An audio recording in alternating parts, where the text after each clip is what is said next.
बिस्मिल्लाहिर्रहमानिर्रहीम। अस्सलाम वालेकुम। मैं हूं मुदस्सिर शाही एडवोकेट और आप देख रहे हैं लीगल इश्यूज। आज जो लीगल इशू डिस्कस करना है वो ये है, निकाह करते वक्त आप निकाह कर रहे हैं, थोड़ा सा प्रेशर भी होता है। मेहमान इकट्ठे हुए हैं, आप अ, लड़की वालों के घर पहुंचे हुए हैं, तो जनाब गहमा गहमी का आलम है, तो हर बंदा थोड़ा सा प्रेशर तो होता है यकीनन।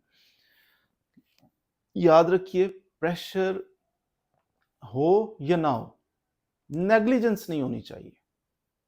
सेटल करें चीजें, पहले से सेटल कर लें, फोन पे सेटल कर लें कोई बातें, वक्त से पहले सेटल कर लें थोड़ी सी बातें। मौके के ऊपर ब्लैकमेलिंग शुरू, बाज दफा आप बैठे नकाब पड़ा जा रहा है, मेहमान आए, बारात आप लेके आए हुए, मौके पे कह रहे होते हैं लड़की 1 करोड़ पे आग मैर लिख दें, अच्छा जी, रोला पड़ जाता है। शादी आप बैठे हुए हो तो निकाह पड़ा जा रहा है, बारात आ चुकी है, 1 करोड़ डिस्प्यूट बन, अच्छा जी 1 करोड़ क्यों लिखे हैं भाई अचानक। तो ये अजीब सी डिमांड हो जाती है बाद दफा। पहले सेटल करो, बात कर लो भाई, मैं क्या आप पसंद फरमाएंगे, लड़की वालों से पूछ लें, जो पसंद फरमाएंगे वो आप सेटल कर लें। खुदा न खास्ता ऐसा तो नहीं है 10 करोड़ डिमांड कर दें मौके पे, शर्मिंदगी, आप इनकार करते हो, आप कहते हो नहीं, वो कहते हैं नहीं फिर निकाह नहीं होगा, आप बारात वापस लेके आओगे, कितनी इनकन्वीनियंस होगी आपके लिए, आपके मेहमानों के लिए। तो इसलिए ये कुछ शर्माने घबराने वाली बात नहीं है। जो ज़माना जो दौर चल रहा है इसके अंदर एहतियात ज़रूरी है। ये एहतियात ज़रूर करें कि आप सेटल कर लें, आप लड़की वालों से पूछ लें, नेगोशिएट कर लें कि क्या हक महर पसंद फरमाएंगे, आप बता दें, ताकि वो बता देंगे 10,000, 50,000, लाख, 2 लाख, 10 लाख कुछ बताएंगे ना, या 10 करोड़। तो आपको 10 करोड़ हक महर आप नहीं अफोर्ड करते तो कैसे दोगे?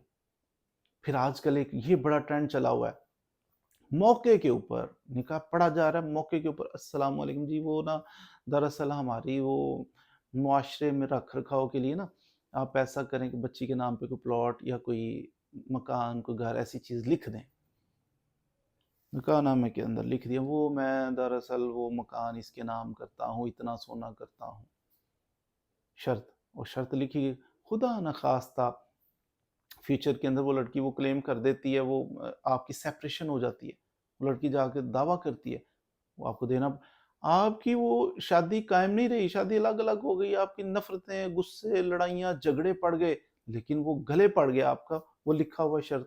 भाई क्या शर्त?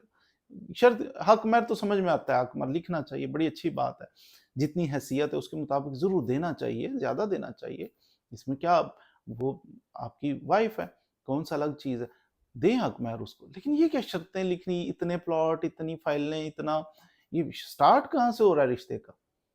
ये इसको तोला जा रहा है, लड़की वालों से बेजा डिमांडें, अच्छा जी आप इतना गाड़ी हमें देंगे, फलां चीज, क्या है ये? बेहूदगी है।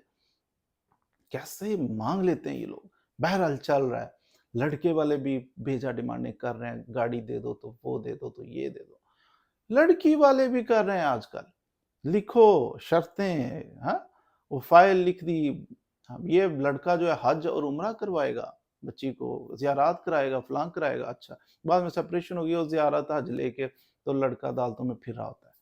अब किसको कराऊं, कैसे कराऊं, वो तो बीवी नहीं रही, लेकिन वो लिखा हुआ तो रहा, बीवी रहे ना रहे, लेकिन जो शर्त लिखी है आपने निकाहनामे के अंदर वो रहती है, गले पड़ती है आपके। तो कैसे आप लिख देते हो कि प्लॉट और मकान और फलां चीज, इस शराइत में भी बराए मेहरबानी ना लिखा करें।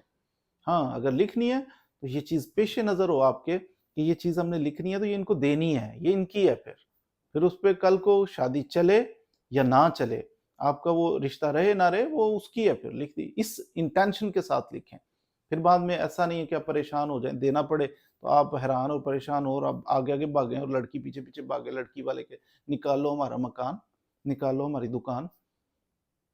तो इसलिए ये चीज आपके हमेशा पेश नजर रहनी हो कि जब भी निकाह करने जा रहे हैं आप, कोई शादी का इवेंट है, उससे पहले कुछ चीज़ों को सेटल कर लें कि बताइए। निकाहनामा एक फॉर्म है, कोई बड़ी अनोखी चीज़ नहीं है, उर्दू में लिखा होता है, आप उसको एक दफ़ा पढ़ लें, क्या-क्या शराइत होती हैं, बच्ची का नाम, और बहुत सारे दूल्हे तो ऐसे होते हैं आईडी कार्ड ही नहीं लेके आए होते, अच्छा हो, निकाह लाएँ जी आईडी कार्ड, और आईडी कार्ड ही नहीं, वो घर रह गया। तो इसलिए थोड़ा-सा देखें कि आप बस निरा ढोल-ढमक्का ही रह गई है शादी, थोड़ी-थोड़ी चीज़ें लवाज़मात पूरे करने पड़ते हैं शादी के लिए। आईडी कार्ड लेके जाना चाहिए, फिर निकाहनामा, आपका नाम दुरुस्त होना चाहिए, आपकी जनाब वो वल्दियत दुरुस्त होनी चाहिए, आपका आईडी कार्ड नंबर होना चाहिए, डेट ऑफ बर्थ होनी चाहिए, ये सारी चीज़ें दुरुस्त अकॉर्डिंगली जैसा आपका आईडी कार्ड पे है वो सारी चीज़ें मेंशन होनी चाहिए। फिर आपका बिलखुसूस हक महर, इसको सोच समझ के लिखना चाहिए, लोगों की बातों में नहीं आना चाहिए, बल्कि इसको पहले सेटल, जैसे मैंने अर्ज़ किया, पहले सेटल कर लेंगे ना, निकाह के मौके पे नहीं, उससे कार्ड छपवाने से भी पहले सेटल कर लें, बात कर लें। क्या कोई शर्त है आपकी तो हुक्म करें।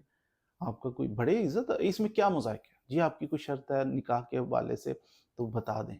अगर आप हक महर के बारे में जो आपका हुक्म है फरमाएँ, तो पहले हुक्म फरमाएगा ना 10 करोड़ रुपया लेना है मैंने, तो आप पहले कहोगे अच्छा आप इधर तो हम उधर, पहले से बात खत्म हो जाएगी, इनकन्वीनियंस नहीं होगी, परेशानी नहीं होगी आपके लिए, मौके पे भी इनकन्वीनियंस नहीं होगी।